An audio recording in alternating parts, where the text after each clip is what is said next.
दोस्तों, आप सभी का स्वागत है हमारी यूट्यूब चैनल सीजीजी की याद में। इस वीडियो में हम कंप्यूटर का महत्वपूर्ण प्रश्न लेकर आए हैं, जो कि आपके एग्जाम के लिए हेल्पफुल होने वाला है। वीडियो में तक बने रहिएगा। पहला प्रश्न देखेंगे आज का, कंप्यूटरों के आईसी चिप प्रायः बने होते हैं, तो कंप्यूटर का जो आईसी चिप होता है वो प्रायः किससे बना होता है, ये चीज़ आपको बताना है। ऑप्शन दिया है लेड्स के, क्रोमियम के, सिलिकॉन के, सोने के। क्या होगा सही आंसर, जिसको भी पता है कमेंट करके बताइएगा। लेड, क्रोमियम, सिलिकॉन, सोने।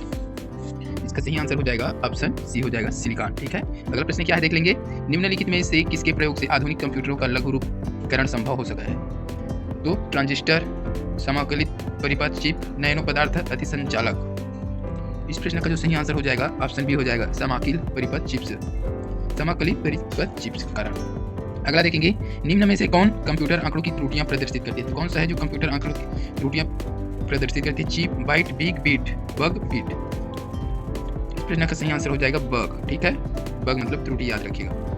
गलत यह है, कैड तकनीक का उपयोग कर कंप्यूटर द्वारा विभिन्न मशीनों को डिजाइन करने तथा उनके उत्पादन में किया जाता है। निम्नलिखित में से कौन कैड का पूर्ण रूप है? तो कैड का पूर्ण रूप क्या है ये बताना है आपको। Computer aided design, computer addition and design, quantum aided design, उपरोक्त में से कोई नहीं। इस प्रश्न का सही आंसर ऑप्शन ए हो जाएगा कंप्यूटर एडेड डिजाइन। ठीक है, कैड क्या होता है? हाँ, कंप्यूटर एडेड डिजाइन होता है। अगला प्रश्न क्या है देखेंगे। निम्नलिखित में से कौन सा प्रोग्राम किसी कंप्यूटर प्रोग्राम को अनुवादित करने के काम में आता है? तो कंपाइलर, इंटरप्रेटर, ए और बी, इनमें से कोई नहीं। सही आंसर हो जाएगा ऑप्शन सी हो जाएगा। ठीक है, कंपाइलर और इंटरप्रेटर ये दोनों ही क्या करते हैं? कंप्यूटर प्रोग्राम को अनुवादित करने के काम आते हैं। अगला प्रश्न देखेंगे, निम्नलिखित में कौन सा सही सुमेलित है? तो इसमें से सुमेलित कौन सा है वो बताना है।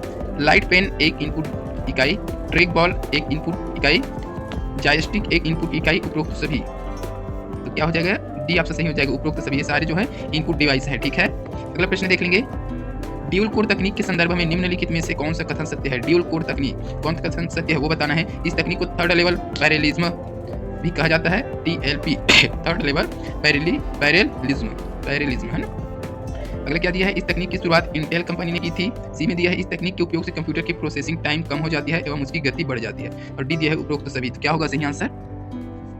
इसका डी ऑप्शन सही हो जाएगा, उपयुक्त सभी। ये सभी कथन क्या है? सत्य है। ठीक है, जो भी दिया है सभी सत्य है। अगला देख लेंगे, ऐसी युक्ति जो आंकड़े को आवेगों में परिवर्तित करती है तथा उन्हें टर्मिनल से कंप्यूटर को और कंप्यूटर से टर्मिनल को टेलीफोन लाइन पर संप्रेषित करती है, वह है चुंबकीय disk, micro computer, CD-ROM, modem.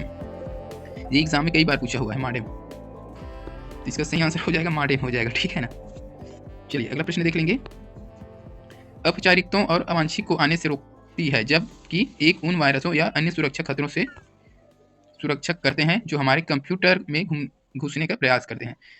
तो औपचारिकता और अवांछित को आने से रोकने वाली, जबकि एक उन वायरस या अन्य सुरक्षा खतरों से सुरक्षा करते हैं जो हमारे कंप्यूटर में घुसने की कोशिश करते हैं। तो फायरवॉल और एंटीवायरस, दो चीज यहाँ पर दिया गया है। ठीक है, एक औपचारिकता और अवांछित को रोकती है, जबकि दूसरा क्या है? वायरस या अन्य सुरक्षा खतरों को सुरक्षा करती है। तो क्या क्या है वो बताना है। तो फायरवॉल दिया है antivirus program, firewall hacker program, honeypot hacker program. तो क्या होगा इसका सही आंसर? थोड़ा सा दिमाग लगाइएगा, समझ में आ जाएगा। वायरसों या अन्य सुरक्षा खतरों की सुरक्षा कौन करता है भाई? एंटीवायरस करता है। तो फायरवॉल और एंटीवायरस, इसका ए ऑप्शन सही हो जाएगा। ठीक है, एंटीवायरस कहीं इधर तो दिख नहीं रहा है लास्ट में। पहला कौन सा दिया है? औपचारिकता और अवांछित को रोकने के लिए, तो फायरवॉल हो जाएगा। और वायरसों से सुरक्षा एंटीवायरस प्रोग्राम जो होता है वो करता है। तो लास्ट में दूसरा में यही है, तो इसमें तो है ही नहीं, वहीं से दिमाग लगा लेना है। ऑप्शन ए सही हो जाएगा। चलिए अगला प्रश्न देखेंगे, इस वीडियो का लास्ट प्रश्न रहेगा। निम्न में से कौन सा कथन सत्य है? कौन सा कथन सत्य है ये बताना है आपको।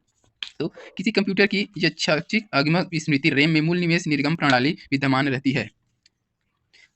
बेक्स 780 को आईसी चिपों द्वारा निर्मित प्रथम डिजिटल कंप्यूटर के रूप में जाना जाता है। सी में दी है MS वर्ड का प्रयोग चित्र डाटा संशोधन हेतु किया जाता है। और डी में दी है पेन ड्राइव एक स्थिर द्वितीय भंडारण एकक है या इकाई है वो। ठीक है, तो इस प्रश्न का सही आंसर हो जाएगा ऑप्शन ए हो जाएगा। ठीक है, ये सही बाकी गलत है। ठीक है, इस वीडियो में बस इतना ही। वीडियो अच्छी लगे तो लाइक, शेयर एंड सब्सक्राइब करें। जल्द मिलते हैं अगले वीडियो के साथ, तब तक के लिए वंदे मातरम, जय हिंद।